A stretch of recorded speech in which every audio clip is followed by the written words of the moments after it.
Shortly after Ghana's first so far and only public space for the LGBTQ+ community opened, police stormed the center. There's been numerous occasions where LGBTQ persons go to the police station to report issues of abuse to the police, and they end up being discriminated against even at the police station. The narrative has been shaped by homophobes. You cannot dismiss LGBTQ persons. LGBTQ persons exist, said Ghanaian activist, the director of LGBTQ+ Center in Accra, Alex Donker, during an interview by DW. Shortly after, the police stormed the first ever queer community center in Ghana, which was built on the last day of January 2021. It was a space for queer love and solidarity. 2021 has been a particularly rough year for Ghana's LGBTQI people. Police raided and shut down Ghana's first ever queer community center in Accra. 21 people attending a paralegal workshop in the city of Hull were unlawfully arrested and detained for 21 days before the case was dropped. In July, 8 members of parliament introduced the Promotion of Proper Human Sexual Rights and Ghanaian Family Values Bill 2021, which would prescribe and criminalize any advocacy of LGBT identity. Now we come to the political background of this draft. 4 years ago, the president of Ghana, Mr. Akufo-Addo, gave in an interview his opinion about homosexuality. Mr. President, tell us what you have to say. Something you said a little earlier on about freedom of expression. So I want to ask you about what is happening in your country and homosexuality, for example, which I believe is illegal and it's punishable. I mean, why is homosexuality still illegal in your country? The social, cultural issues, if you like. I don't believe that in Ghana so far a sufficiently strong coalition has emerged, which is having that impact on public opinion that will say, change it. Let's then have a new paradigm in Ghana. Is that something you would get behind? I think that it is something that is bound to happen. And when that happens, what's going to provoke it? What's going to make it happen? Oh, it's the activity, like elsewhere in the world. The activities of individuals, of groups. I grew up in England. I went to school as a young boy in England, and I grew up at a time in England when homosexuality was banned there. It was illegal, and I lived the period when British politicians thought it was anathema even to think about changing the law, and then suddenly the activities of individuals, of groups, a certain awareness, a certain development grew and grew and grew stronger, and it forced a change in law. I believe that those are the same processes that will bring about changes in our situation. At the moment, I don't see that in Ghana there is that strong current of opinion that is saying this is something that we need to even deal with. It's not so far a matter which is on the agenda. Okay.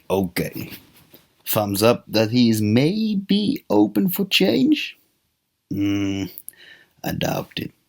Opposition lawmakers in Ghana are pushing President Addo into a tight spot by promoting this anti-LGBTQ bill, widely condemned by critics for undermining rights, but applauded by many Ghanaians. Nearly 90% of Ghanaians said they would approve of a decision by the government to criminalize same-sex relationships. Knowing how popular it would be, the opposition party is using this as a major political tactic to get the current government to take a position one way or the other for political reasons. Akufo-Addo, who won a second term in office in December, has said publicly that same-sex marriage would not become legal under his watch. But the British-educated former rights lawyer with a cosmopolitan reputation has nothing to win from this proposed bill. There's nothing in it for him. It is not his bill. He didn't initiate it. The opposition has a red carpet to surf on a homophobic wave and come up with a law that is particularly demagogic. The debate is coming at an inconvenient time for the president, who wants to attract African Americans and the Ghanaian diaspora through his program, The Year of Return. With reputation for stability and respect for the rule of law, Ghana has also attracted business like Twitter, who said it would open its first African office in the country. But will they open office in a country that criminalizes homosexuality? But President Addo is not on his own on the African continent. A lot of his colleagues are sometimes even worse about homosexuality. The Ugandan president said that homosexuals were disgusting. Zambia said no to homosexuals. The president of Kenya thinks that gay rights are of no importance in Kenya. Mugabe even addressed the United Nations by saying, "We're not gay." And the president of Senegal is also not in favor of gay rights. So to conclude, we see that gay rights are under serious pressure throughout Africa. Luckily, people have the ability to change. So Mr. President Addo, enlighten the African world and put your thumbs up and get rid of this bill. As generations change, countries need to change as well. Despite the severe suppression, the LGBT community in Ghana are fighting back with a #KillTheBill campaign. Ghana's parliament is scheduled to reopen in late October 2021, after which a vote may be held. Let's spread their voice and help raise people's awareness.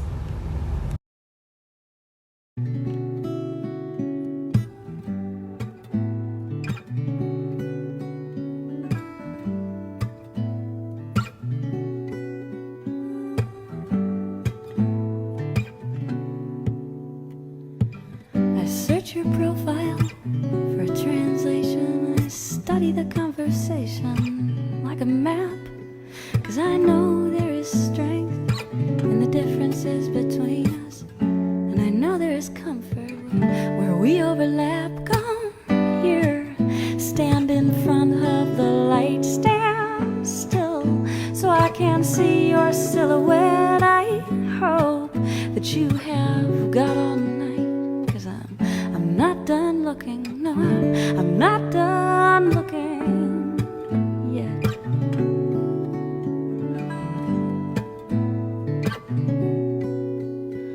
Each one of us wants a piece of the action. You can hear it in what we say, you can see it in what we do. We negotiate with chaos for some sense of satisfaction. If you won't give it to me, at least give me a better view. Come here, stand in front of the light, stand still so I can see your silhouette. I hope that you have got all night, 'cause I'm not done looking. No, I'm not done looking yet.